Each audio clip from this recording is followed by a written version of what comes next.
You know, I find this absolutely incredible how AOC says she doesn't take corporate PAC money, so instead she takes your money and then gives it to Democrats who do. Now it's crowdsourced corruption. She's given cash to former CIA agents like Alyssa Slotkin or Carolyn Bourdeau or Connor Lamb, who voted with Republicans not to limit Trump's ability to wage war with Iran. These are people who've openly celebrated Joe Biden bombing Syria and Trump assassinating Soleimani. You know, Soleimani, the guy who protected Christians from genocide, who crushed ISIS, who sent al-Qaeda on the run, which is why Trump killed him, because al-Qaeda is a Western asset. This is who AOC is sending money to. Bloodthirsty imperialists who think it's okay to assassinate, to drop bombs on my land, on other people's land.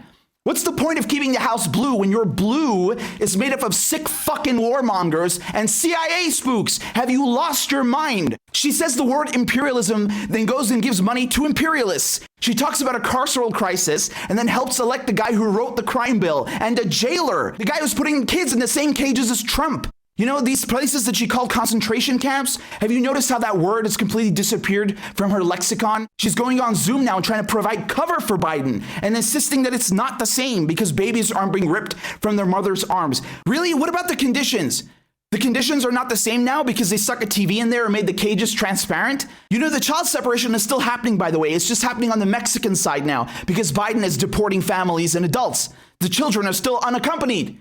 She's so desperate to give money to establishment Democrats to the point that they're actually sending it back. She's begging them, please take my money, please keep the house full of imperialist scum. And they don't even want it because they're afraid of being called socialists like her, which in of itself is ridiculous. AOC is not a socialist. Okay, I'm telling you as a non-American, the Democratic Party is a right-wing institution by anyone's standards. You cannot reform this party. AOC is insulating Joe Biden and Democrats from criticism. She is fundraising for Democrats. This is not the same woman that was elected in 2018. Okay, she's a careerist. She's looking out for herself and aligning herself with people who have no problem dropping bombs on my country. So if you think I'm just gonna sit idly by like some fucking cuck, you got another thing coming, man. Fuck you and your imperialist bullshit. I reject and condemn anyone allied with you, working with you, and associated with you and your corrupt goddamn regime.